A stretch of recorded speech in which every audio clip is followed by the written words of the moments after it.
Salut, tu es sur Des Rives Douces.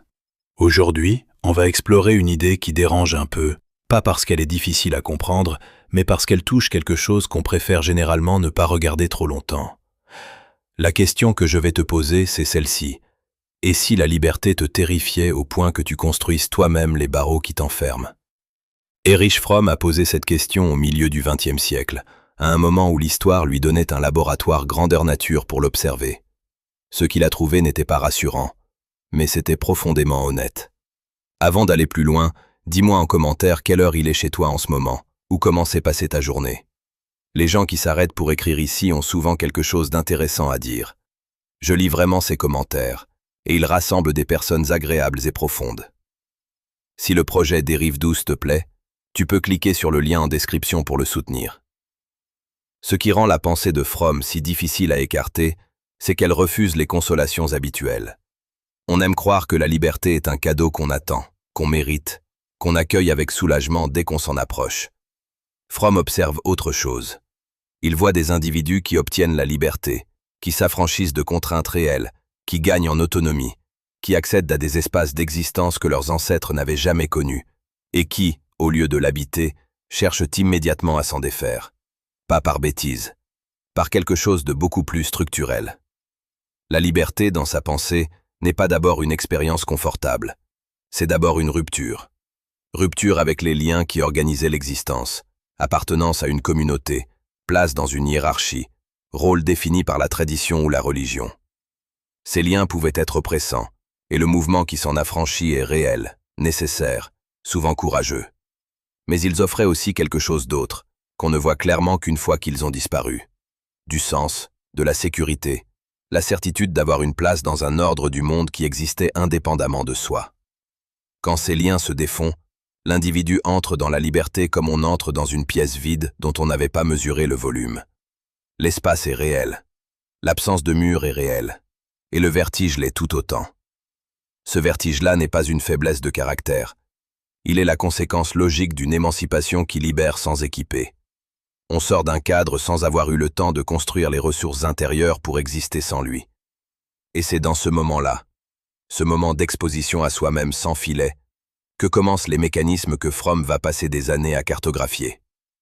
Ce qui rend son travail particulier, c'est qu'il ne les juge pas. Il ne dit pas que fuir la liberté est une lâcheté morale, un défaut qu'il faudrait corriger par plus de volonté ou de discipline. Il dit que c'est une réponse fonctionnelle à une situation réelle. Et une réponse qui prend des formes très différentes, certaines spectaculaires et violentes, d'autres si discrètes qu'elles ressemblent à une vie tout à fait ordinaire. La question qui traverse toute sa réflexion est donc celle-ci. Pourquoi est-ce que la liberté, au lieu de rendre les êtres humains plus vivants, les pousse si souvent à se diminuer, à se soumettre, à fusionner avec quelque chose de plus grand qu'eux pour ne plus avoir à se porter seul? Et ce qui est peut-être plus difficile encore, pourquoi ce mouvement de fuite est-il si rarement perçu comme tel par ceux qui le vivent? Ce n'est pas une question abstraite. Elle concerne la façon dont tu choisis tes opinions, les groupes dans lesquels tu cherches à te fondre, les autorités auxquelles tu délègues ta propre pensée sans t'en rendre compte. Elle concerne la distance entre ce que tu dis vouloir et ce que tu construis réellement, choix après choix, dans le quotidien. Et c'est là que Fromm devient véritablement inconfortable. Parce qu'il ne décrit pas une minorité pathologique, il décrit une tendance majoritaire, profondément humaine, qui s'organise à toutes les échelles. Dans le comportement individuel, dans les relations, dans les structures politiques, dans les formes que prend une civilisation entière quand elle ne sait plus quoi faire de sa propre liberté. La rupture dont parlait Fromm n'est pas une métaphore. Elle a une texture, une chronologie, une logique propre. Et pour la comprendre dans sa profondeur, il faut d'abord accepter quelque chose de contre-intuitif. Les liens que l'individu moderne a progressivement perdus n'étaient pas seulement des contraintes. Ils étaient aussi une structure d'habitabilité du monde. Pense à ce que signifiait appartenir, pendant des siècles, à une communauté villageoise, à une corporation de métier, à un ordre religieux, à une famille élargie dont le destin collectif absorbait et contenait le destin individuel. Chacune de ces appartenances limitait. Elle disait quoi croire, comment se comporter, avec qui se marier, quel travail accomplir, quelle place occuper dans le tissu social. Cette limitation était souvent injuste, souvent écrasante pour ceux qui ne correspondaient pas à la norme qu'elle imposait. Fromm n'idéalise rien de cela. Il n'appelle pas à revenir en arrière. Ce qu'il pointe, c'est la fonction que ces structures remplissaient au-delà de la contrainte. Elles dispensaient l'individu d'une tâche épuisante, la tâche de se définir lui-même, d'inventer ses propres réponses aux grandes questions, de porter seul le poids de sa propre signification dans un monde qui, sans ses cadres, ne lui en garantit aucune. Quand les sociétés modernes ont progressivement défait ces structures, par la réforme, par l'industrialisation, par la mobilité géographique, par l'individualisme philosophique et économique, quelque chose de réel a été gagné. Une expansion du possible. Un accès à une expérience de soi-même plus singulière, plus personnelle, moins dictée par la naissance ou la tradition. Fromm reconnaît ce gain. Il ne le minimise pas. Mais il observe que ce gain s'est accompagné d'une perte symétrique que l'histoire a beaucoup moins célébrée. L'individu émancipé se retrouve seul.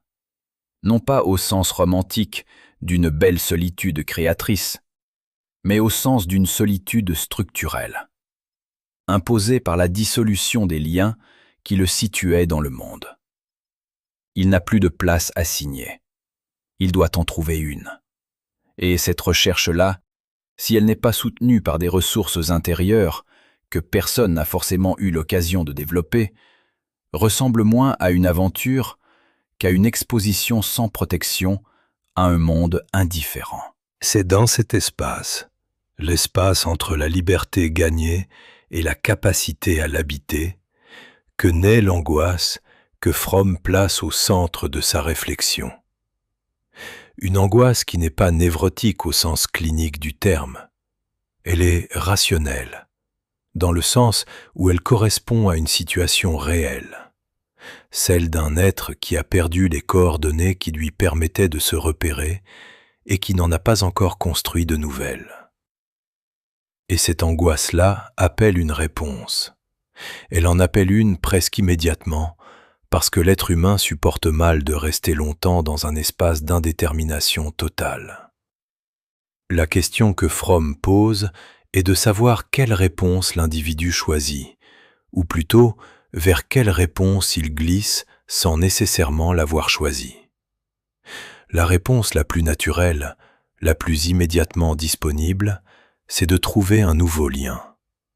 Non plus un lien imposé par la tradition, mais un lien cherché, désiré, parfois fabriqué de toutes pièces. Un groupe qui pense à notre place, une idéologie qui fournit des certitudes clés en main, un chef qui incarne une force suffisamment grande pour qu'on puisse se dissoudre en elle sans ressentir la dissolution comme une perte. Une norme sociale si puissante et si répandue qu'y adhérer semble simplement être du réalisme. Ce mouvement-là, refuir vers une structure après avoir été libéré d'une autre, est ce que Fromm appelle la fuite devant la liberté. Et sa particularité, ce qui le rend si difficile à reconnaître de l'intérieur, c'est qu'il ne se présente jamais comme une fuite. Il se présente comme un choix, comme une appartenance volontaire, une adhésion sincère, une conviction personnelle. L'individu qui se soumet à une autorité en ayant l'impression de la choisir librement n'est pas en train de se mentir à lui-même de façon consciente. Il expérimente quelque chose de réel, le soulagement de ne plus être seul à porter sa propre existence. C'est là que la frontière non résolue s'ouvre. Parce que si ce soulagement est réel, Si la fuite répond à une angoisse authentique, si le besoin de lien n'est pas une pathologie, mais une donnée fondamentale de la condition humaine, alors où se situe exactement la ligne entre la connexion légitime et la soumission?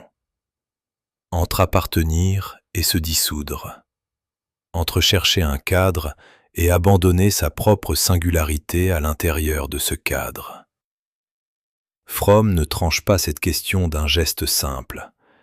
Il la laisse opérer comme une tension, parce qu'elle est précisément la tension au cœur de laquelle chaque individu moderne vit, souvent sans en avoir les mots.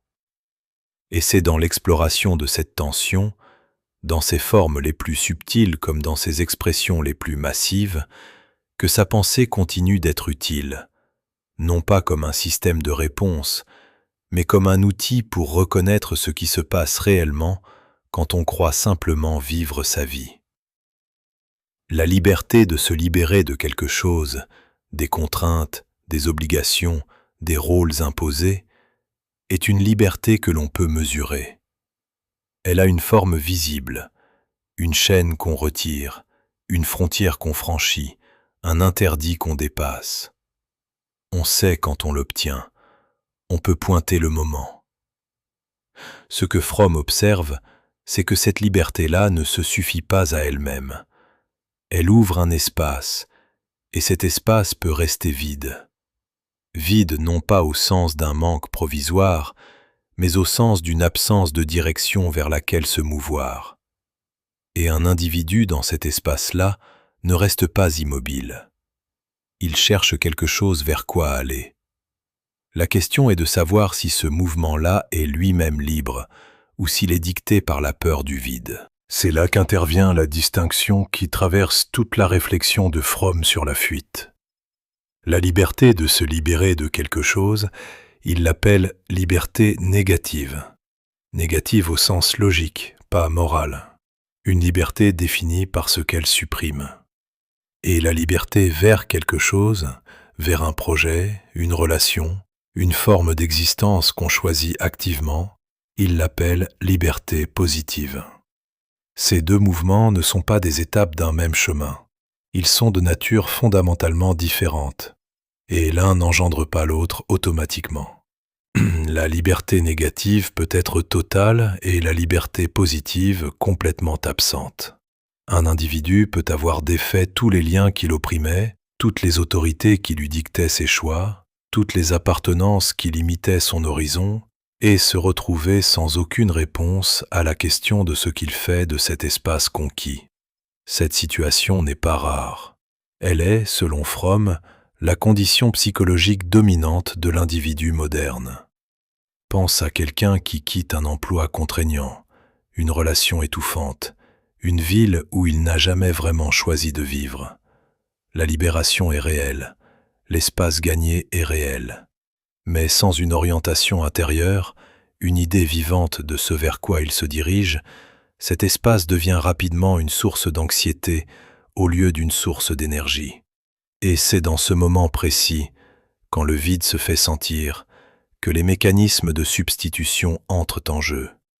Le principe structurel que Fromm tire de cette observation est d'une sévérité remarquable. La liberté négative sans liberté positive ne libère pas. Elle expose. Elle expose l'individu à lui-même, à l'indétermination de sa propre existence, à la responsabilité de construire du sens dans un monde qui ne le fournit pas d'avance. Et cette exposition-là, quand elle n'est pas soutenue par des ressources intérieures suffisantes, produit une aspiration vers le bas, vers ce qui comble, ce qui simplifie, ce qui recadre, ce qui dispense de choisir vraiment.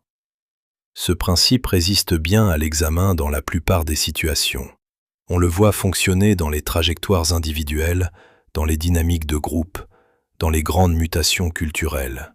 Chaque fois qu'une société ou un individu gagne en liberté d'eux, se défait d'une contrainte institutionnelle, religieuse, politique, la question de la liberté pour revient avec une intensité proportionnelle.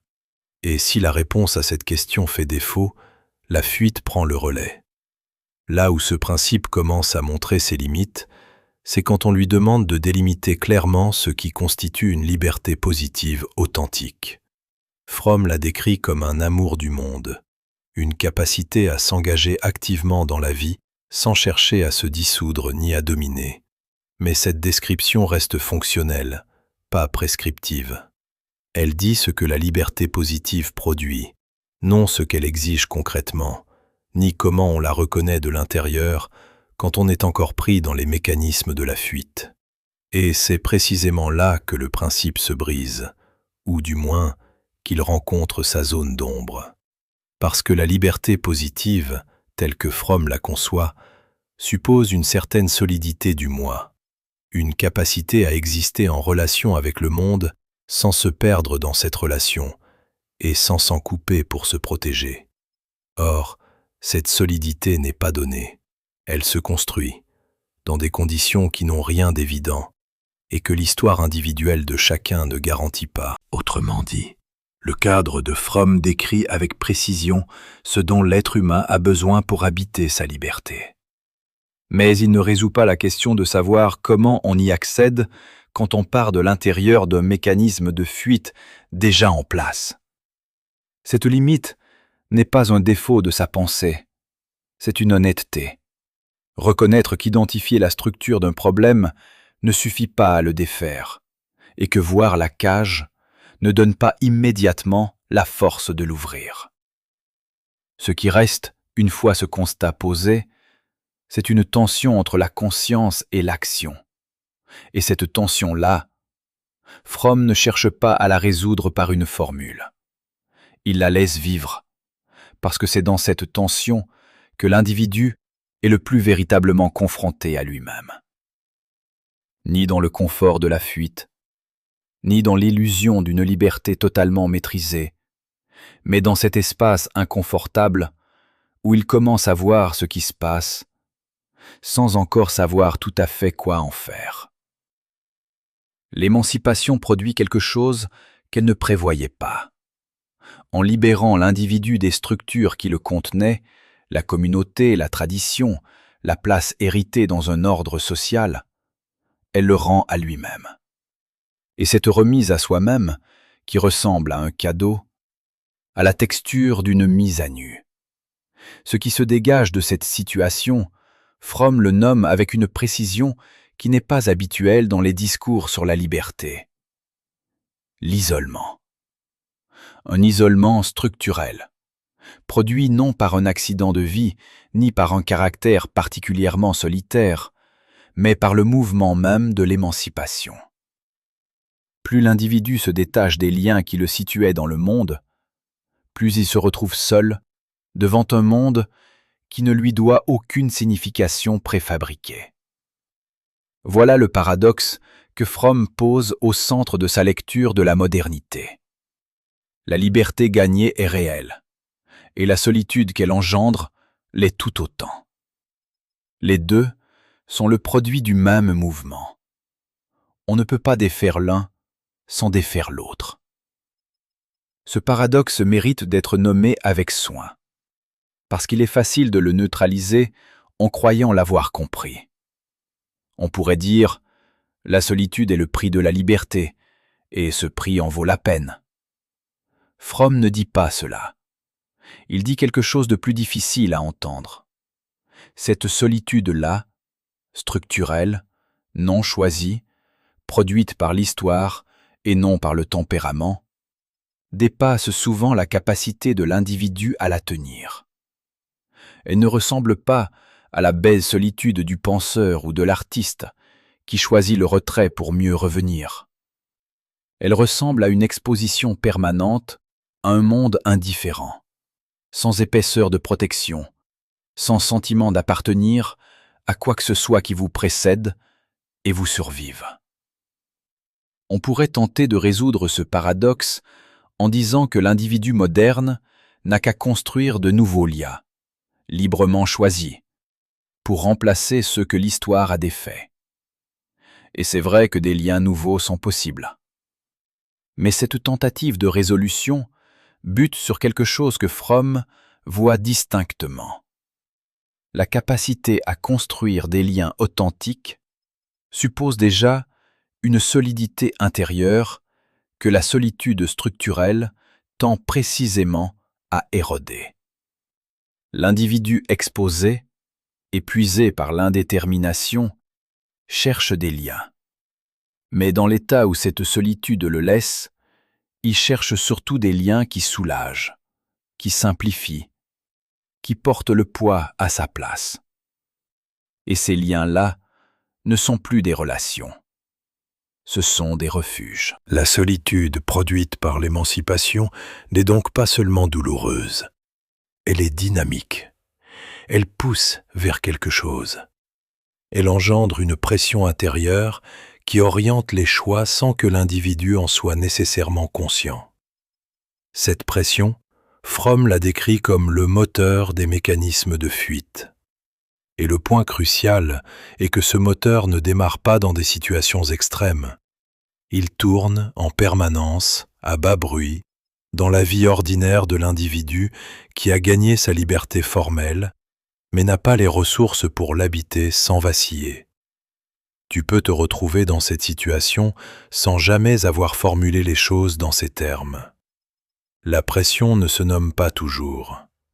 Elle se ressent dans une forme d'inconfort diffus, dans une tendance à remplir les espaces vides rapidement, dans une légère anxiété devant les moments d'indétermination, ces moments où rien n'impose de direction et où la question de ce qu'on veut vraiment reste sans réponse immédiate.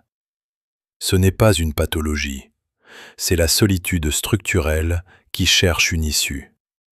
La conséquence de tout cela est précise et implacable.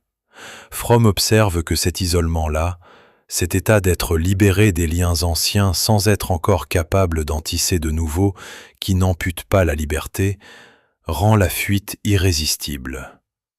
Non pas dans le sens d'une capitulation consciente, mais dans le sens d'un glissement qui a la logique d'une réponse raisonnable à une pression réelle. Rejoindre un groupe qui pense ensemble. Adopter une position qui dispense d'en construire une autre. S'aligner sur ce qui est admis, valorisé, attendu. Chacun de ces gestes, pris isolément, ressemble à une décision normale. Ensemble, ils dessinent une trajectoire.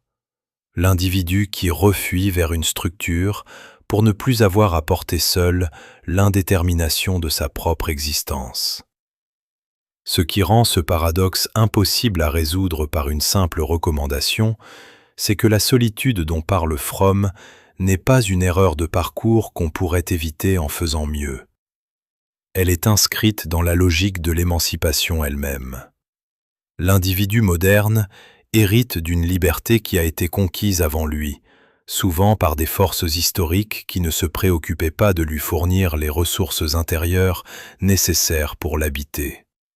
Il entre dans cette liberté comme on hérite d'un grand espace sans avoir appris à y vivre. Et cet espace, s'il est beau en théorie, peut devenir terrifiant dans l'expérience, non pas parce que la liberté serait fausse, mais parce que la solitude qu'elle impose est réelle et que personne ne l'a vraiment préparée à la traverser. Ce que cela signifie pour toi, pour n'importe quel individu qui se reconnaît dans cet espace d'indétermination, c'est que la tentation de refermer quelque chose autour de soi n'est pas une faiblesse à condamner. C'est une réponse compréhensible à une situation qui l'est tout autant. Fromm ne juge pas cette tentation, il la cartographie. Et dans cette cartographie, ce qui importe, c'est de voir que le mouvement de refermeture, si on ne le reconnaît pas pour ce qu'il est, ne résout pas la solitude. Il la déplace. Il la recouvre d'une forme d'appartenance qui soulage sans transformer et qui laisse intacte, sous la surface, la pression qu'il avait produite. Le conformisme a une apparence très particulière, celle de la santé. Quelqu'un qui s'y est installé ne donne pas l'impression de fuir quelque chose. Il donne l'impression de s'adapter, de fonctionner, d'être à sa place dans le monde. C'est précisément ce qui rend ce mécanisme si difficile à reconnaître depuis l'intérieur et si peu spectaculaire à observer depuis l'extérieur. L'hypothèse courante est que le conformisme est une forme de paresse morale, ou peut-être un manque de courage. On l'imagine comme une décision prise par quelqu'un qui sait ce qu'il renonce à penser et qui choisit quand même de s'aligner pour éviter les frictions. Cette lecture suppose une conscience préalable, un moment où l'individu se dit « je pourrais résister, mais je n'en ferai rien ». Fromm décrit autre chose. Il décrit un processus qui opère en amont de toute délibération consciente, un processus où l'individu ne renonce pas à ses opinions, il finit par ne plus les distinguer de celles du groupe. Ce glissement est possible parce que la solitude produite par l'émancipation, dont on vient de mesurer l'intensité, génère une pression psychologique réelle. Et le conformisme est, au sens propre, une réponse fonctionnelle à cette pression. L'individu isolé, exposé à l'indétermination, trouve dans l'alignement sur le groupe une forme d'existence moins coûteuse à habiter. Adopter les peurs du groupe comme ses propres peurs, les désirs du groupe comme ses propres désirs, les opinions du groupe comme ses propres opinions. Chacun de ces mouvements soulage quelque chose. Ensemble, ils produisent le sentiment d'appartenir, d'être situé, de ne plus flotter dans un espace sans parois. Un homme qui a grandi dans un milieu qui valorise la stabilité professionnelle finira par ressentir une anxiété authentique devant l'idée de changer de voie, même si rien dans ses propres aspirations ne le retient. Cette anxiété n'est pas feinte, elle est réelle. Seulement, elle n'est pas la sienne au sens où elle serait née de son expérience propre. Elle est la transcription intérieure d'une peur collective qu'il a progressivement faite sienne sans en identifier l'origine. Voilà la complication que Fromm introduit dans cette lecture du conformisme. Il ne s'agit pas de quelqu'un qui sait qu'il se trahit et qui accepte ce compromis.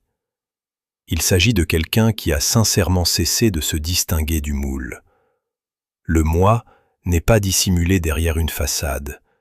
Il s'est progressivement substitué à la façade elle-même. Et cette substitution est d'autant plus redoutable qu'elle est silencieuse. Elle ne laisse aucune trace du moment où elle s'est opérée. Elle ne produit aucune douleur distinctive, aucune rupture, aucun signal d'alarme. Elle a la texture du quotidien. Ce qui rend le conformisme le premier et le plus discret des mécanismes de fuite, c'est qu'il ne réclame aucun acte spectaculaire. Il ne demande pas à l'individu de renoncer publiquement à quelque chose, de rejoindre une idéologie, de se soumettre à une autorité visible. Il se nourrit de gestes ordinaires, répétés, dont aucun pris séparément ne ressemble à une capitulation. Dire ce qu'on est censé dire dans un dîner, éprouver ce qu'on est censé éprouver devant un événement public. Vouloir ce que les gens autour de soi semblent vouloir. Chaque geste est banal. Leur accumulation dessine une trajectoire. Fromm observe que cette forme de fuite est aussi la plus respectable socialement. Le conformiste est perçu comme quelqu'un de bien intégré, de raisonnable, de stable. Ses peurs sont les peurs de tout le monde. Ses aspirations sont celles que la société valorise. Son rapport au monde est suffisamment prévisible pour ne jamais inquiéter. Et ce succès social du conformisme le rend quasi indétectable, non seulement pour ceux qui l'observent de l'extérieur, mais pour celui qui le vit.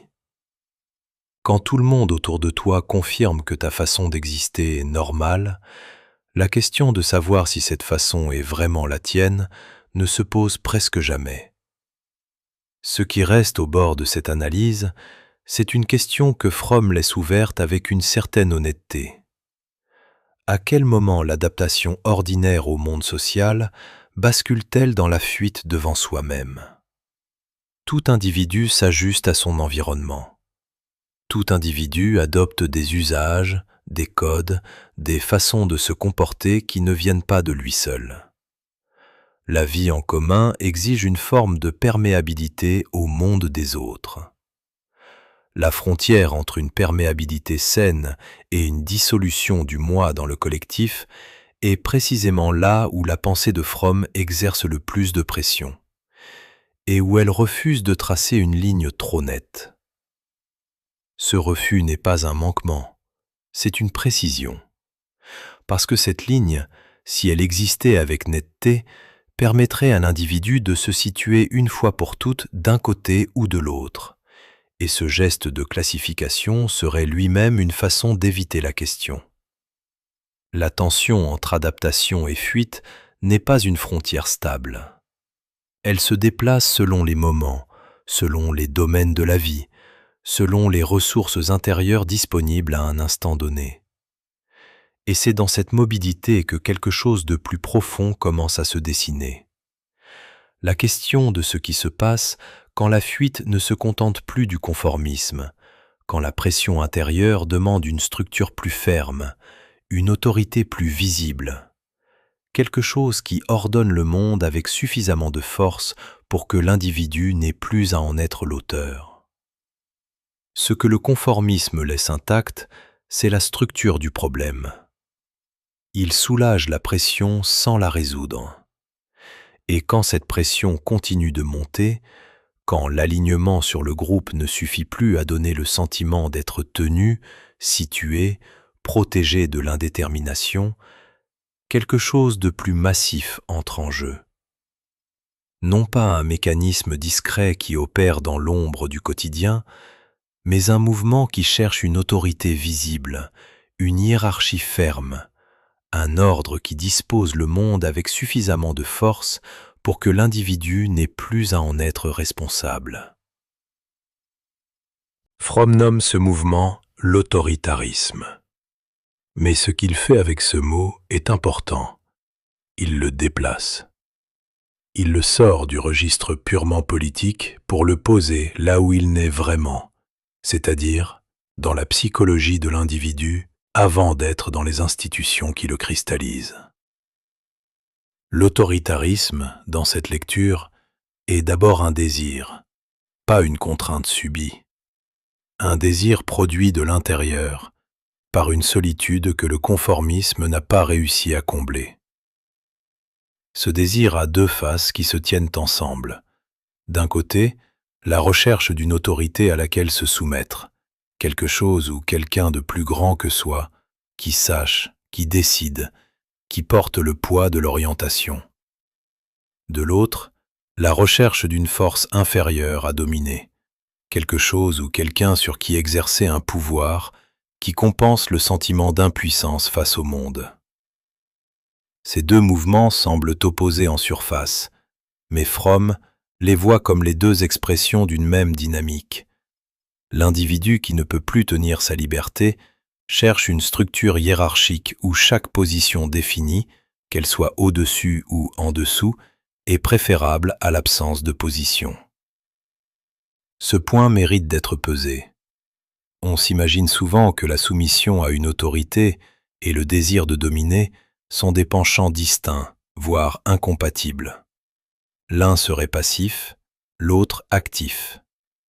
L'un serait humble, l'autre orgueilleux. Fromm montre que chez le même individu, ces deux tendances coexistent et se nourrissent mutuellement. Celui qui se soumet avec soulagement à une autorité supérieure éprouve simultanément le besoin de sentir sa propre puissance sur quelqu'un d'autre. Ce n'est pas une contradiction, c'est la structure d'un moi qui ne se tient pas de lui-même et qui a besoin de la relation hiérarchique pour sentir qu'il existe. La montée du fascisme en Europe, dans les années 30, a fourni à Fromm quelque chose de glaçant, un laboratoire à l'échelle d'une civilisation. Des millions d'individus n'ont pas été simplement contraints par une machine de répression. Beaucoup ont adhéré. Beaucoup ont trouvé dans l'ordre proposé la hiérarchie absolue, le chef qui pense à la place, l'ennemi désigné qui concentre toutes les tensions, une réponse émotionnellement satisfaisante à une question psychologique réelle. Cette question n'était pas abstraite, elle était la suivante. Comment vivre dans un monde où l'ancienne certitude des rôles, des places, des appartenances, a été détruite, sans avoir reçu les ressources intérieures pour habiter l'indétermination qui la remplace. Le fascisme, vu sous cet angle, n'est pas une aberration que des monstres auraient imposée à des victimes passives. C'est la cristallisation à grande échelle d'un désir de masse, un désir de décharger le fardeau d'exister en tant qu'individu, un désir de retrouver, dans la structure du mouvement, quelque chose qui ressemble à l'épaisseur protectrice des liens primaires, cette appartenance dense, pré-réflexive, qui donnait sens et situation avant que l'émancipation ne la défasse. La violence du fascisme, ses destructions, ses crimes, sont réels et irréductibles. Mais leur compréhension exige de voir à quoi ils répondaient psychologiquement, non pour excuser, mais pour ne pas se raconter que tout cela était simplement imposé du dehors. Ce qui reste non résolu dans cette lecture, et Fromm ne tente pas de le dissimuler, c'est le point d'intersection entre la psychologie individuelle et la forme historique qu'elle prend. Le désir autoritaire existait avant le fascisme. Il existe dans des sociétés qui ne sont pas fascistes. Des individus traversés par ce désir vivent des vies ordinaires, sans rejoindre aucun mouvement politique extrême. Quelque chose d'autre, des conditions historiques précises, une économie en crise, un tissu social fracturé, des structures politiques fragilisées, est nécessaire pour que le désir individuel de fuite trouve à se solidifier dans une forme collective. Fromm ne réduit pas le fascisme à de la psychologie. Il montre que la psychologie en est la condition nécessaire, sans en être la cause suffisante. Ce point d'intersection est précisément ce qui rend la question pertinente au-delà de son contexte historique. Le désir autoritaire n'a pas disparu avec la défaite des régimes qui l'avaient cristallisé. La solitude structurelle qui le produit, l'isolement de l'individu émancipé sans ressources intérieures pour habiter cette émancipation, continue de traverser les sociétés contemporaines. La forme que prend la réponse change.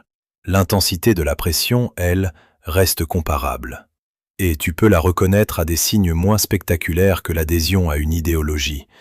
Dans le soulagement ressenti quand quelqu'un d'autre formule à ta place ce que tu devrais penser d'une situation complexe, dans le confort que procure une appartenance tranchée à un camp qui a déjà répondu à toutes les questions, dans la légèreté étrange qu'on éprouve quand la responsabilité d'un choix difficile peut être déposée sur une figure d'autorité, quelle qu'elle soit.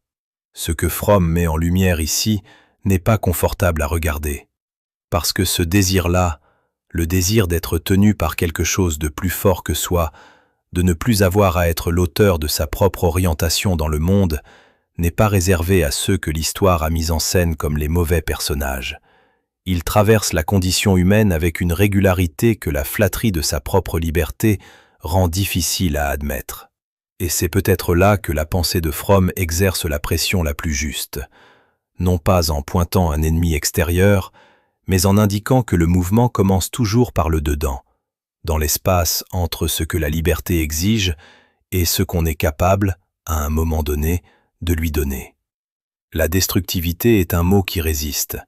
Il évoque quelque chose de violent, de visible, de spectaculaire, et cette évocation nous éloigne précisément de l'endroit où Fromm veut nous amener. Parce que la destructivité, dans sa lecture, n'est pas d'abord un comportement, c'est une orientation, une façon d'être en rapport avec le monde quand ce rapport est devenu insupportable. La question qu'il faut poser ici est celle-ci. Qu'est-ce qui produit le désir de détruire? Pas au sens criminel du terme, pas nécessairement au sens physique, mais au sens d'une impulsion à défaire, à réduire, à annuler ce qui existe. Et la réponse que Fromm propose est d'une précision particulière. La destructivité naît quand la vie elle-même, l'expérience d'exister pleinement, de s'engager, de ressentir, d'être affecté par le monde, est devenue trop coûteuse à assumer. La tension que cette idée produit est réelle. On aimerait que la destructivité soit le propre de gens radicalement différents de soi, de personnalités pathologiques, de cas extrêmes. Fromm refuse cette consolation. Il la place dans la continuité des mécanismes qu'on a déjà traversés, le conformisme, l'autoritarisme, comme une troisième réponse possible à la même pression de fond. Là où le conformiste s'efface dans le groupe pour ne plus avoir à se tenir seul, là où celui qui cherche une autorité dépose la responsabilité de son orientation dans quelque chose de plus fort que lui, celui qui glisse vers la destructivité fait quelque chose de différent. Il se retourne vers ce qui, dans le monde extérieur, lui renvoie l'image de sa propre petitesse, de sa propre impuissance, et il cherche à le défaire. Ce mouvement a une logique douloureuse, mais cohérente. Le monde, dans son étendue, dans sa complexité, dans son indifférence fondamentale à l'individu qui le contemple, peut produire un sentiment d'écrasement. Quelqu'un qui n'a pas les ressources intérieures pour habiter sa liberté, pour construire un rapport actif et productif avec l'existence, ressent cette disproportion entre lui et le monde comme une humiliation permanente. Et là où la croissance est bloquée, là où l'énergie vitale ne peut pas se déployer vers quelque chose, ne peut pas créer, ne peut pas s'engager pleinement, elle finit par se retourner. Fromm le formule avec une netteté qui ne se laisse pas contourner. La destructivité est l'opposé de la vie. Quand vivre pleinement est inaccessible, réduire ce qui vit devient une alternative.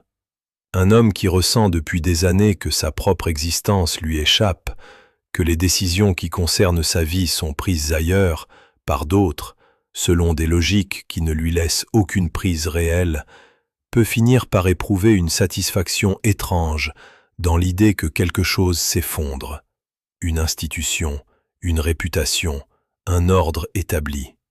Cette satisfaction n'est pas irrationnelle, elle est la trace d'une puissance retrouvée, même négative.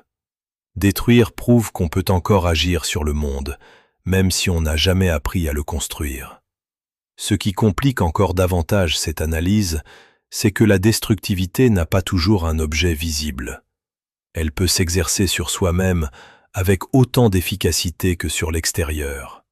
L'individu qui sabote ses propres opportunités, qui dénoue ce qu'il a construit au moment précis où cela pourrait tenir, qui choisit répétitivement les situations qui confirment son impuissance, cet individu vit une forme de destructivité tournée vers l'intérieur. Fromm ne traite pas ces deux directions comme des phénomènes séparés. Elles partagent la même racine. Une relation à la vie qui s'est fracturée, un moi qui ne peut plus s'engager dans l'existence sans se sentir menacé par ce qu'elle exige. La résolution partielle que Fromm esquisse ici est sobre, et elle mérite d'être entendue sans être simplifiée. Si la destructivité naît du blocage de la vie, de l'impossibilité d'agir sur le monde d'une façon qui engage réellement le moi, alors ce qui lui est opposé n'est pas la passivité bienveillante, ni la sérénité acquise, ni aucune forme de résignation douce. Ce qui lui est opposé, c'est la capacité à se relier au monde d'une façon productive, c'est-à-dire d'une façon où le moi est présent dans l'acte, où quelque chose de réel est mis en jeu. Cette capacité n'est pas donnée. Elle s'acquiert ou elle ne s'acquiert pas selon ce que l'individu a pu construire comme ressources intérieures et selon les conditions dans lesquelles il vit. Ce que Fromm ne dit pas, et c'est là que l'honnêteté de sa pensée se montre le mieux, c'est que sortir de la destructivité est simplement une question de décision ou de prise de conscience. Voir le mécanisme ne suffit pas à le défaire. Comprendre que ton impulsion à réduire ce qui t'écrase vient d'une vie que tu n'as pas trouvé les moyens d'habiter pleinement, cette compréhension est réelle, elle a une valeur, mais elle ne remplace pas les conditions concrètes qui permettraient autre chose. Et cette limite-là, Fromm la laisse ouverte avec une gravité qui dit quelque chose d'essentiel. Il ne s'agit pas de guérir une pathologie individuelle. Il s'agit de comprendre ce que la structure de la liberté moderne fait à ceux qui n'ont pas les ressources pour la tenir. La destructivité laisse quelque chose debout. Elle peut détruire, sabote, réduire, mais elle ne résout pas la question centrale. Qui est celui qui détruit ? Quel moi agit ? Et c'est précisément là que Fromm introduit ce qui est peut-être le mécanisme le plus difficile à voir, parce qu'il opère dans la réussite autant que dans l'échec, dans le confort autant que dans la souffrance. Il l'appelle l'automaton conformity, qu'on peut traduire par le moi automatique, et sa particularité est qu'il ne ressemble pas à une fuite, il ressemble à une identité. La prétention de ce concept est considérable. Fromm avance que la grande majorité des individus dans les sociétés modernes ne vivent pas à partir d'eux-mêmes. Ils habitent une persona, un ensemble cohérent de réponses, d'opinions, de désirs, de réactions, qui a été construite pour correspondre aux attentes du milieu dans lequel ils évoluent. Cette persona n'est pas ressentie comme un rôle joué, elle est vécue comme un moi. Et c'est précisément ce glissement de la persona vers ce qu'on croit être sa propre intériorité qui constitue la substitution dont Fromm mesure l'étendue. Resserrons sur ce que cela signifie concrètement. Quelqu'un qui a passé des années à construire une identité professionnelle, relationnelle, sociale, parfaitement ajustée aux attentes de son entourage, peut atteindre un niveau de cohérence tel que ses désirs, ses peurs, ses goûts semblent pleinement siens. Il ne se sent pas contraint. Il ne ressent aucun conflit entre lui et les normes qu'il incarne. Et c'est justement là que l'écart apparaît, non pas comme une sensation de malaise, mais comme une absence. L'absence d'une intériorité qui lui appartiendrait en propre, d'une source à partir de laquelle ses choix émergeraient réellement, plutôt que de se déduire de ce qu'il est censé vouloir. Ce que cela signifie systémiquement dépasse le cas individuel. Si le moi automatique est une réponse structurelle à la pression sociale, et Fromm soutient que c'est le cas, alors la société entière peut fonctionner avec une homogénéité de surface qui masque une vacuité intérieure généralisée. Les individus s'accordent sur leurs désirs, partagent les mêmes aspirations, consomment les mêmes représentations d'une vie réussie, sans qu'aucun d'eux n'ait réellement choisi ses désirs depuis un endroit qui lui appartienne. L'uniformité n'est pas produite par la coercition. Elle est produite par la disparition silencieuse des différences intérieures, remplacées par des copies fonctionnelles d'une norme sociale. Ce qui rend ce mécanisme particulièrement résistant, c'est son efficacité. Le moi automatique réussit. Il est apprécié, reconnu, validé. Il suscite l'approbation. Et chaque validation reçue renforce la conviction que la persona est le moi, puisque c'est elle qu'on applaudit, c'est elle qui permet de s'intégrer, c'est elle qui protège de la solitude. Le succès social du masque devient une preuve de son authenticité. C'est là que la substitution se fait la plus profonde et la plus difficile à questionner depuis l'intérieur. Tu peux repérer quelque chose de cette dynamique dans la façon dont certaines opinions se forment. Pas les opinions sur des sujets complexes où tu as réfléchi, pesé, hésité, mais les positions qui arrivent toutes faites, qui s'alignent naturellement avec ce que les gens autour de toi pensent et qui te semblent pourtant entièrement tiennes. La question que Fromm oblige à poser n'est pas de savoir si ces positions sont justes ou fausses. Elle est de savoir d'où elles viennent. Si elles viennent d'un processus que tu as traversé ou si elles t'ont simplement trouvé parce que tu avais laissé la place vide. L'écart entre la prétention du concept, la grande majorité des individus vit dans cette substitution, et ce que chacun ressent de lui-même est vertigineux. Personne ne se reconnaît spontanément dans la description du moi automatique. Chacun a le sentiment de ses propres nuances, de ses résistances personnelles, de sa façon particulière de voir les choses. Et Fromm le sait. C'est précisément pour ça que le moi automatique est, selon lui, le mécanisme de fuite le plus efficace. Il opère sans se signaler. Il n'exige aucune capitulation consciente. Il ne demande pas de renoncer à quelque chose qu'on valorise. Il offre quelque chose qui ressemble à une appartenance, à une cohérence, à une continuité de soi, tout en vidant progressivement le contenu singulier de cette cohérence. La question qui reste ouverte après cela est difficile. Si la persona peut devenir indiscernable du moi depuis l'intérieur, si le succès social de la substitution efface les traces de la substitution elle-même, comment savoir?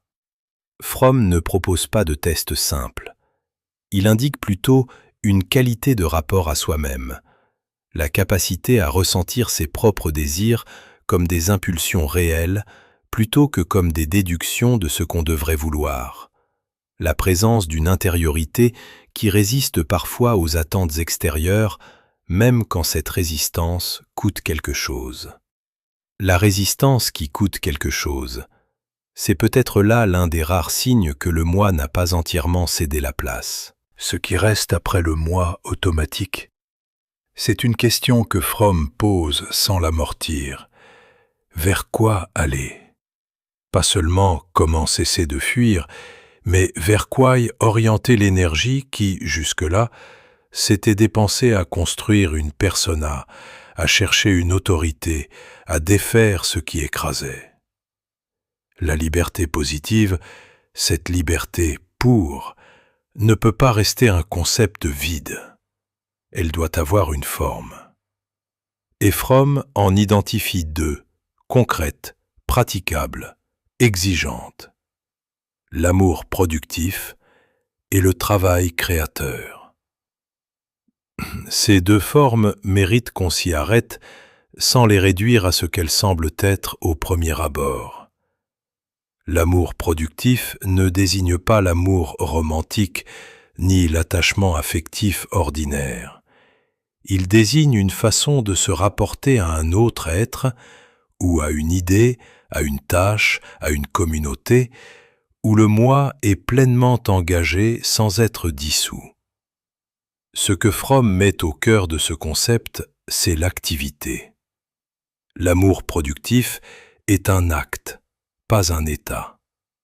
Il suppose qu'on se tourne vers quelque chose d'extérieur à soi avec une attention réelle, une disponibilité à ce que cet autre soit ce qu'il est, une volonté de participer à sa croissance plutôt qu'à sa possession.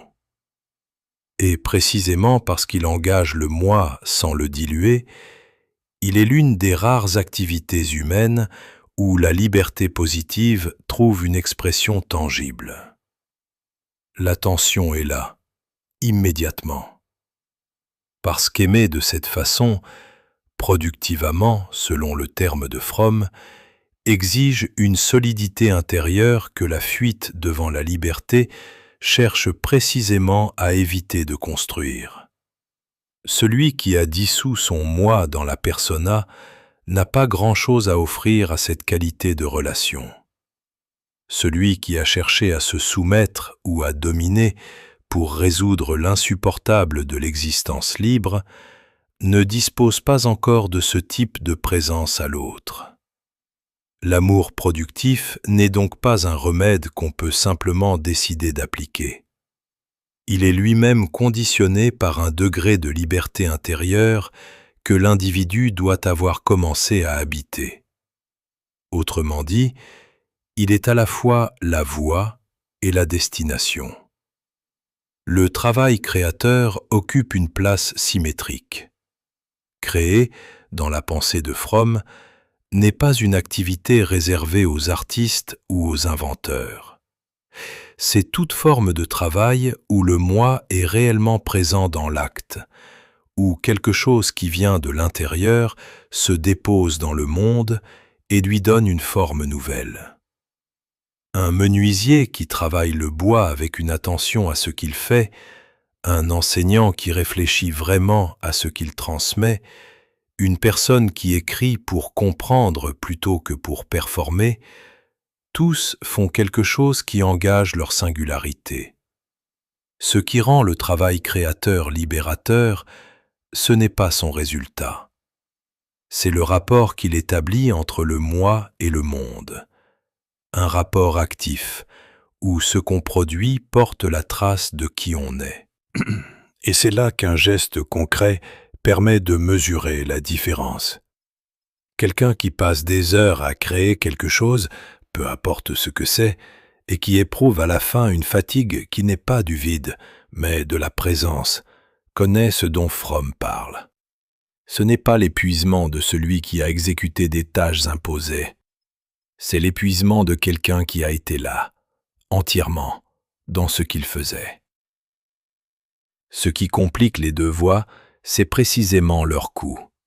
L'amour productif exige de rester présent à quelqu'un ou à quelque chose sans garantie de réciprocité, sans filet. Le travail créateur exige de mettre quelque chose de soi dans le monde, donc de s'exposer à l'écart entre ce qu'on a voulu faire et ce qu'on a réellement produit. Les deux formes d'activité impliquent une vulnérabilité que les mécanismes de fuite avaient précisément pour fonction d'éviter. Elles ne suppriment pas la solitude, elles la transforment. La solitude de celui qui aime vraiment ou qui crée vraiment est différente de la solitude de celui qui se cache dans la persona ou qui cherche un maître. Elle est assumée, traversée, habitée. Elle fait partie de l'acte lui-même. La limite de cette analyse est honnête, et Fromm ne cherche pas à la masquer. Reconnaître que l'amour productif et le travail créateur sont les formes praticables de la liberté positive ne dit pas comment y accéder depuis une situation où les ressources intérieures font défaut. Ce n'est pas une lacune de sa pensée, c'est une limite réelle de ce que la philosophie peut faire. Elle peut nommer les formes dans lesquelles la liberté positive devient habitable. Elle ne peut pas les produire à la place de l'individu. Ce que cette reconnaissance laisse peser, c'est le coût humain de son contraire. Des années passées dans un travail qui n'engage rien de soi, des relations construites sur l'image plutôt que sur la présence, une vie où ce qui est fait chaque jour ne porte aucune trace de qui on est réellement. Tout cela n'est pas une catastrophe visible. C'est une usure. Une usure qui ressemble à la normalité parce qu'elle est partagée, parce qu'elle est fonctionnelle, parce qu'elle coûte moins, à court terme, que le risque de l'engagement véritable. Fromm ne juge pas ceux qui empruntent cette voie, il mesure ce qu'elle prend. La résolution partielle qu'il esquisse ne se formule pas comme une promesse. Elle se formule comme une orientation. Il est possible de se rapporter au monde d'une façon où le moi est présent dans l'acte plutôt qu'absent de lui. Cette orientation ne supprime ni la solitude, ni l'incertitude qui accompagnent la liberté positive. Elle les traverse autrement. Et c'est peut-être dans cet autrement, modeste, non garanti, exigeant, que réside la seule réponse que la pensée de Fromm soit disposée à offrir à la question de ce que la liberté peut vouloir dire dans une vie concrète. Voir ces mécanismes de fuite est une chose. En voir la logique, comprendre pourquoi on les a construits, reconnaître leur fonctionnement de l'intérieur, c'est déjà un mouvement considérable. Mais Fromm identifie quelque chose qui se produit précisément à ce moment-là, et qui n'est ni la libération, ni le simple retour à l'état antérieur. C'est une zone que la plupart des descriptions philosophiques de la conscience évitent d'habiter trop longtemps, parce qu'elle est inconfortable à décrire avec précision. On commence à voir ce qu'on fait, sans disposer encore des ressources pour faire autrement. Cette zone mérite une définition rigoureuse, parce qu'on la confond facilement avec autre chose. Ce n'est pas l'ignorance. L'individu qui n'a pas encore regardé ses propres mécanismes vit dans la cage sans l'apercevoir comme telle. Ce n'est pas non plus la lucidité accomplie. Celui qui a traversé le travail intérieur nécessaire peut commencer à habiter sa liberté autrement, même si c'est lent et incertain. La zone intermédiaire est l'espace entre les deux. On perçoit la structure de sa propre fuite. On reconnaît le moi automatique à l'œuvre. On voit comment le conformisme a produit des désirs qu'on croyait siens. Et pourtant, au moment d'agir, on répète les mêmes gestes. Pas par ignorance, par insuffisance de ressources. Ce que cette insuffisance révèle, c'est que la conscience ne suffit pas à modifier le comportement. Et cette évidence, si simple à énoncer, est l'une des choses les plus difficiles à tolérer. Nous avons une tendance profonde à croire que comprendre équivaut à pouvoir changer. Que voir le mécanisme, c'est déjà le désactiver. La psychologie ordinaire entretient cette croyance, et elle est tenace parce qu'elle est partiellement vraie. La conscience est une condition nécessaire. Mais Fromm insiste sur un écart que cette croyance tente à effacer. Entre savoir que quelque chose est une fuite et avoir construit assez d'intériorité stable pour ne plus en avoir besoin, il y a une distance que la seule clarté intellectuelle ne comble pas. La déstabilisation produite par cet écart est particulière. Elle n'est pas identique à l'angoisse de la liberté que Fromm décrit au moment de la rupture des liens primaires.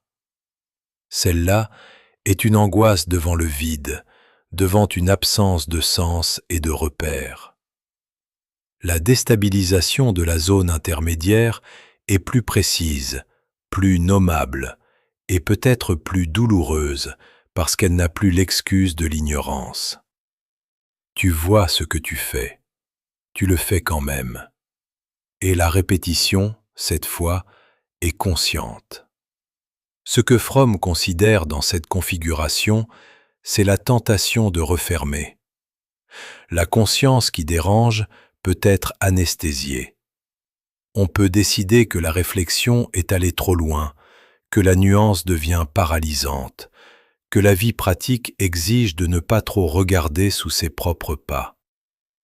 C'est une forme de retraite qui se présente souvent sous des apparences raisonnables. La santé mentale, le pragmatisme, l'acceptation de soi. Et il y a quelque chose de vrai là-dedans. Une conscience purement analytique de ses propres mécanismes, sans aucune capacité à vivre quand même, serait invivable. Le problème est que refermer ne résout rien. La cage, une fois entrevue, n'est plus tout à fait aussi solide qu'avant, mais elle reste intacte si les ressources pour en sortir ne se construisent pas. Il y a quelque chose d'honnête dans le fait que Fromm n'attribue pas cet état à une faiblesse de caractère. La zone intermédiaire n'est pas le signe qu'on n'essaie pas assez. Elle est la conséquence logique d'un processus qui a deux vitesses différentes. La conscience peut s'ouvrir relativement vite, sous l'effet d'une lecture, d'une conversation, d'une période de vie qui force l'examen. La transformation des ressources intérieures, la capacité à supporter la solitude de la liberté, à aimer de façon productive, à travailler sans se fuir, est lente, non linéaire, jamais garantie. L'écart entre ces deux vitesses est structurel. Il n'est pas le symptôme d'un échec personnel. Et pourtant, cet écart coûte quelque chose. Vivre en sachant qu'on répète des mécanismes qu'on a identifiés comme des fuites, c'est une forme de tension qui ne se résout pas par l'intelligence. Elle peut s'accompagner d'une sévérité envers soi-même qui aggrave le problème, parce que la sévérité est elle-même une façon de ne pas rester présent à ce qu'on ressent réellement. Elle peut aussi se transformer en cynisme. Si voir ne suffit pas à changer, peut-être que la vision elle-même est inutile. Les deux réponses, la sévérité et le cynisme, sont des façons de sortir de la tension par le bas, de refermer ce que la conscience avait commencé à ouvrir.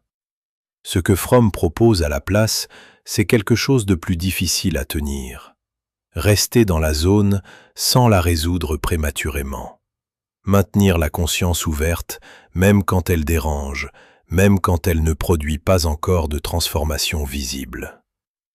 Il y a dans cette posture quelque chose qui ressemble à ce qu'il décrit dans l'amour productif, une présence à ce qui est, sans exiger que ce soit déjà autrement. Appliquée à soi-même, cette qualité d'attention devient la condition pour que quelque chose puisse lentement bouger. Non pas par effort volontaire direct, mais par la simple persistance d'un regard qui ne détourne pas. La frontière non résolue de cette idée est précise. On peut reconnaître la zone intermédiaire comme une étape nécessaire, comprendre pourquoi elle dure, tolérer son inconfort. Mais on ne peut pas dire combien de temps elle dure. On ne peut pas dire si toutes les personnes qui y entrent en sortent du côté de la liberté positive plutôt que de la refermeture. Fromm ne fait pas cette promesse. Ce qu'il observe, c'est que ceux qui referment prématurément reconstruisent la cage avec une brique supplémentaire, la connaissance de sa propre construction. Et cette brique-là est peut-être la plus lourde, parce qu'elle ne permet plus l'innocence du premier enfermement. La société de consommation ne s'est pas imposée par contrainte, elle a émergé comme une réponse, imparfaite, fonctionnelle, extraordinairement efficace, à un problème psychologique que personne n'avait formellement résolu. Ce problème, Fromm l'a nommé et suivi depuis ses racines. L'individu moderne hérite d'une liberté qu'il n'a pas choisie, sans les ressources intérieures pour l'habiter pleinement, sans les liens traditionnels qui autrefois absorbaient l'angoisse d'exister. Ce vide-là, la société de consommation ne l'a pas créé, elle l'a simplement trouvé, reconnu comme une opportunité et construit autour de lui une architecture entière de substitution. L'hypothèse courante veut que la consommation soit une affaire de désir. On désire des objets, des expériences, des statuts, et la société les produit en réponse à cette demande. Cette lecture est vraie à la surface. Elle décrit la mécanique sans en expliquer la profondeur. Ce que Fromm permet de voir, c'est que le désir de consommation naît d'abord d'une absence, non d'une abondance. Ce qu'on cherche à acquérir, accumuler, consommer, ce n'est pas un objet en soi, c'est un remplissage, une façon de donner une texture au vide que produit la liberté non habitée. Quand le moi automatique a remplacé le moi réel, quand la persona fonctionne avec une fluidité presque parfaite, il reste quelque chose qui résiste, une insatisfaction que la conformité sociale ne dissout pas entièrement. La société de consommation a appris à s'adresser à cette insatisfaction avec une précision croissante. Elle ne propose pas seulement des objets, elle propose des identités provisoires, des appartenances temporaires, des sensations qui remplissent le moment sans rien construire. Acheter quelque chose de nouveau, c'est brièvement sentir qu'on existe, qu'on a agi, choisi, obtenu. Cette sensation est réelle. Ce qu'elle ne fait pas, c'est durer. La répétition est inhérente à la structure. Si chaque acte de consommation produit une satisfaction temporaire sans combler ce qui est réellement vide, il faut recommencer. Le cycle n'est pas un accident commercial. Il est la conséquence exacte du type de manque auquel la consommation répond. Un manque psychologique réel, structurel, lié à la condition de l'individu moderne, confronté à sa propre liberté, ne peut pas être saturé par des acquisitions successives. Il peut être temporairement anesthésié. La différence entre les deux n'est pas abstraite. L'un produit de la plénitude, l'autre produit de la dépendance. Fromm identifie dans ce mouvement quelque chose qui dépasse le simple jugement moral sur la superficialité de la culture consumériste. Ce qui l'intéresse, c'est le rapport que l'individu entretient avec son propre temps. La stimulation permanente, les flux d'images, de notifications, de nouvelles occasions de désirer, remplit le temps d'une façon qui empêche qu'il devienne vide. Et un temps vide est un temps où la question de ce qu'on fait de sa propre existence peut se poser. La société de consommation, dans cette lecture, est une infrastructure d'évitement. Elle organise l'emploi du temps de façon à ce que la question ne puisse presque jamais émerger. Quelqu'un qui remplit chaque instant disponible. Les trajets, les repas, les moments avant le sommeil, d'un contenu qui ne lui demande rien, qui ne l'engage pas, qui le stimule sans le requérir. Vit dans un état fonctionnel de fuite continue. Non pas parce qu'il est manipulé, mais parce que cette fuite-là est douce, accessible, socialement valorisée, et qu'elle résout à court terme l'inconfort que produit l'absence d'une vie intérieure suffisamment habitée. Ce qui complique l'analyse, c'est que la société de consommation ne force personne. C'est là que la pensée de Fromm devient inconfortable d'une façon particulière. Une contrainte extérieure permet de désigner un responsable, de construire une résistance, de nommer un adversaire. La fuite organisée par la consommation n'a pas ce visage. Elle se présente comme une offre à laquelle tu adhères librement, à chaque fois, dans chaque geste d'achat ou de distraction. La liberté formelle est préservée tout au long du processus. Et c'est précisément cette préservation qui rend le mécanisme si difficile à questionner de l'intérieur. On choisit ces fuites. On les choisit parce qu'elles coûtent moins, dans l'immédiat, que ce à quoi elles se substituent. Le vrai poids de cette idée est là. La société de consommation, comme infrastructure de fuite, signifie que l'organisation sociale entière peut fonctionner comme un amplificateur des mécanismes que Fromm a décrits à l'échelle individuelle. Le conformisme, le moi automatique, la recherche d'autorité ou de stimulation pour éviter de rester face à soi, tout cela trouve dans la consommation un environnement parfaitement adapté. Non pas un environnement qui impose ces mécanismes, mais un environnement qui les accueille, les facilite, les récompense et leur fournit une forme sociale acceptable. La complication finale que Fromm introduit dans cette analyse, c'est que la société de consommation produit aussi une forme d'homogénéisation des désirs. Quand les désirs sont principalement façonnés par ce que le marché propose et par ce que les autres autour de soi consomment, la distinction entre un désir authentique et un désir acquis devient difficile à maintenir depuis l'intérieur. C'est la même difficulté que celle du conformisme, mais opérant à une échelle plus large, avec des outils plus puissants, sur un individu dont le moi automatique est déjà en place. L'individu croit choisir parce qu'il choisit entre des options réelles. Il ne voit pas que les options elles-mêmes ont été construites en réponse à une angoisse qu'il n'a jamais eu à nommer. Ce que cette lecture laisse ouvert, c'est une question sur la trajectoire.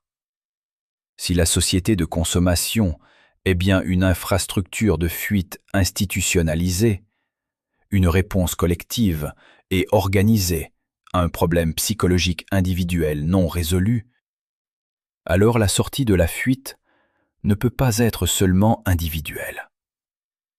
La conscience de ses propres mécanismes, la construction progressive d'une vie intérieure plus habitée, le choix de l'amour productif ou du travail créateur comme forme de présence à soi, tout cela reste nécessaire.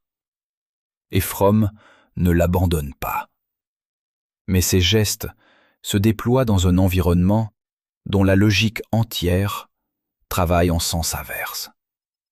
Et cette tension-là, entre la capacité individuelle de se choisir et la force structurelle d'une organisation sociale construite pour rendre ce choix difficile, Fromm ne la résout pas. Il la pose et la laisse peser de tout son poids. La question qui a ouvert cet épisode était simple en apparence. Pourquoi construisons-nous nous-mêmes les barreaux de notre cage ? Maintenant que le chemin a été parcouru, la réponse n'est pas une formule. C'est une accumulation de couches, chacune ajoutant quelque chose que la précédente ne contenait pas encore. La liberté fait peur. Fromm n'a pas inventé cette idée, il l'a rendue précise, opératoire, historiquement vérifiable. Entrer dans la liberté, c'est entrer dans une pièce où les repères anciens ont disparu et où rien ne te dit encore comment exister. Cette angoisse n'est pas une faiblesse, c'est une réponse logique à une situation réelle. Et la fuite qui s'ensuit n'est pas irrationnelle non plus. Elle coûte moins, dans l'immédiat, que le travail de rester là. Ce que la pensée de Fromm permet de voir dans sa totalité, c'est que les mécanismes de fuite forment un système cohérent. Le conformisme efface le moi dans le groupe avant même qu'une décision consciente ait été prise. Le moi automatique remplace le moi réel avec une telle efficacité sociale qu'il devient invisible depuis l'intérieur. L'autoritarisme offre la structure d'une hiérarchie à laquelle se soumettre ou à travers laquelle dominer. Dans les deux cas, le poids de se choisir soi-même disparaît. La destructivité, elle, s'en prend à ce qui, dans le monde extérieur, rappelle à l'individu sa propre fragilité. Et la société de consommation fournit à tout cela un environnement parfaitement adapté qui accueille ces mécanismes, les facilite, les récompense et leur donne une forme sociale tout à fait acceptable. Ce système n'est jamais présenté comme une cage. C'est là son efficacité principale. Chaque pièce de sa construction a semblé raisonnable au moment où elle a été posée. Une légère mise en retrait de soi pour éviter le conflit, une opinion empruntée pour ne pas rester seul avec le doute, un achat pour sentir brièvement qu'on existe, une autorité acceptée parce que la liberté de décider était épuisante. Aucun de ces gestes, pris isolément, n'a l'air d'un enfermement. C'est l'accumulation qui dessine la forme de la cage, et elle ne devient visible que lorsqu'on tente de se déplacer dans une direction qu'elle ne prévoit pas. La limite honnête de cette pensée mérite d'être nommée. Fromm décrit les mécanismes avec une précision qui reste pertinente. Mais sa vision de la liberté positive, l'amour productif, le travail créateur, la connexion authentique comme accomplissement du moi plutôt que sa dissolution, est elle-même une proposition datée, nourrie d'une certaine idée de la subjectivité et d'une foi dans la capacité humaine à se transformer par la conscience et la relation. Elle peut sembler exigeante jusqu'à l'inaccessibilité, surtout dans un contexte où les conditions matérielles, sociales, politiques rendent l'intériorité difficile à construire. Et la zone intermédiaire qu'il identifie, voir ces mécanismes sans avoir encore les ressources pour les quitter, il ne promet pas qu'on en sort. Il décrit simplement ce qui se passe quand on la referme trop tôt. Ce qui reste après tout ce chemin, c'est moins une doctrine qu'un ensemble de tensions à tenir. La liberté négative est nécessaire, mais insuffisante.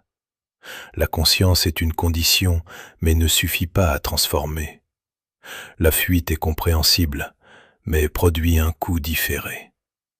La connexion authentique est la seule voie que Fromm reconnaît vers une présence à soi qui n'exige pas de se fuir. Mais cette connexion n'est pas un état qu'on atteint une fois pour toutes. Elle se choisit, se perd, se retrouve dans un mouvement qui n'a pas de terme final. La macro-boucle ouverte au début portait sur la clé. Qui tient la clé de la cage ? Fromm répond, celui qui l'a construite. Mais cette réponse ne rend pas la sortie simple. Tenir la clé ne signifie pas qu'on a la force de l'utiliser. Cela signifie seulement qu'on ne peut plus prétendre que la porte s'est fermée toute seule.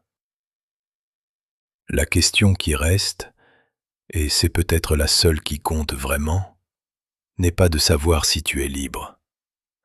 Elle porte sur ce que tu fais de la solitude que la liberté impose. Cette solitude n'est pas un défaut du système. Elle est la forme que prend la responsabilité quand personne d'autre ne peut la porter à ta place. On peut la fuir, et les chemins pour cela sont nombreux, confortables, parfaitement intégrés au quotidien.